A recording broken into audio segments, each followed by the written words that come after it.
Do you believe that Jeffrey Epstein was intelligence, that he was acting on behalf of some intelligence agency? Absolutely.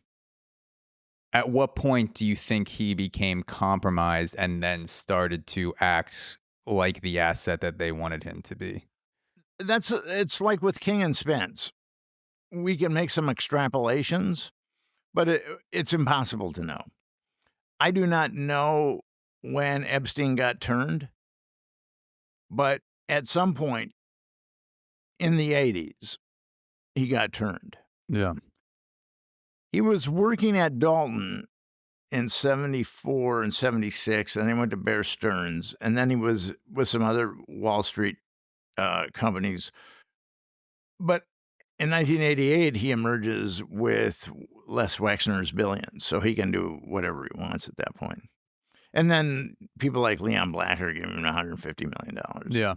There's a quote, I don't know if you've seen it, but there's a new book called Selling Sexy, which is a book that came out on Victoria's Secret, all the things that happen behind the scenes. And there's a quote about what Les Wexner giving Epstein the power of attorney. And this is directly from that book. It says, quote, "A former top company executive stated, 'It just makes no sense why Wexner did any of that, to allow Epstein to manage all his money.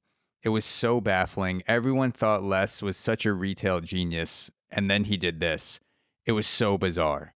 So, uh, yeah, it just makes no sense, Epstein's involvement with Les Wexner, unless you like build some story behind it, or the lonely thing. Like it just doesn't add up.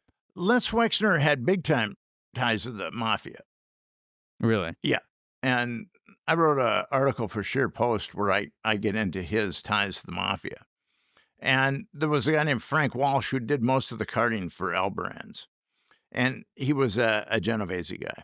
Carting is like delivering products, stuff like that. Okay. Yeah. And actually there was an attorney that worked for L Brands, not specifically for L Brands, but L Brands used that law firm. And this attorney was like the point man, the law firm's point man for L Brands and Les Wexner. And he was shot execution style in Columbus, Ohio, in the middle of the day. 222s to the back of his head. And there was an investigation, and there was someone at the Columbus Police Department who wrote a homicide report. And Wexner was the one that was named as most likely. Really? Yeah. There's a homicide report that Yes. people can look at that Yes. names Yes. Les Wexner. Yes. And you can go to my article at that was published by the Sheer Post. Google Nick Bryant Sheer Post Epstein, and I put the whole report so you can link onto it. And so Arthur Shapiro was the lawyer for Wexner? Or Yes. Yeah. Well, he was a partner at a law firm. a partner? Okay. That did work for the L Brands. Okay. And he was shot in the middle of the day in Columbus, Ohio. And I called his wife. I was trying to get information, and but she didn't want to talk. I understood. I never called her back. But the police chief ordered that homicide report to be destroyed. Wow. And someone smuggled it out of there and then gave it to somebody who I eventually got it from. So was Arthur Shapiro, do you think he saw something, or like why would Lex Wexner have his own lawyer killed? I have no idea.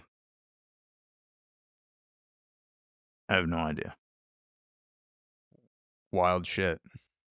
But yeah, if your listeners, viewers want to look at the police report. The police report is out there. Yeah. So to fast forward a little bit, the Palm Beach Police Department does an investigation into Epstein back in 2005. So almost 20 years ago now. Yeah. how does that investigation play out? What happens is a 14-year-old girl tells her mother that she's been molested by Jeffrey Epstein. And the mother, I think it's her stepmother, takes her to the Palm Beach Police Department. And she identifies Epstein. She talks about his anatomy. She talks about his house. She talks about the interior of his house. So the Palm Beach Police Department, under Michael Ryder, he's the chief, they investigate for about a year. And they get the statements of 5 victims. And then they have statements of other people corroborating the victims, but they know of 17 other victims. So they know of 22 victims. And they were ready to they executed a search warrant on Epstein's home, and they were going to arrest him for 5 counts of child abuse. And I mean, they just thought it was a fait accompli that they were going to arrest him. Yeah, done deal. But that case got taken away from them and was given to a grand jury.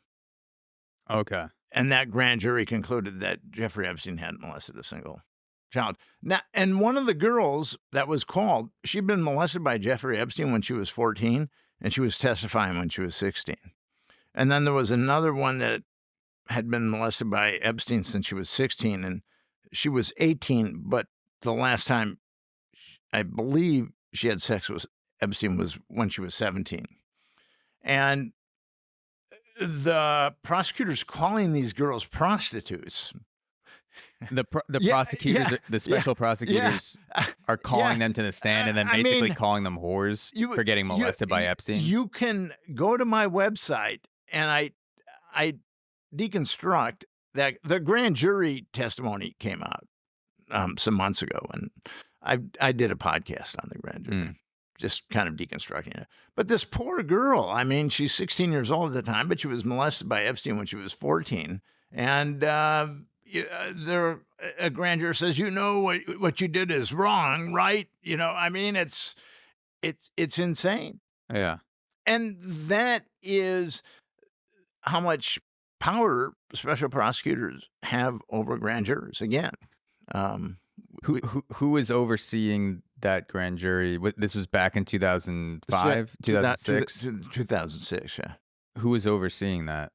Her name is Layla Bolavlatic or something like it's a I think it's an Eastern German name. I always mispronounce it though. Yeah, but she was the special prosecutor. Yes, yeah, dressing down these girls on the stand.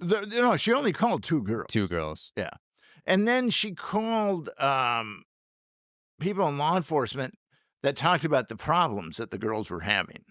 Like that they've been busted for marijuana or they've been to rehab or stuff like that. As if, you know, getting molested by Jeffrey Epstein is going to help their mental health. I mean, yeah, the whole thing was insane.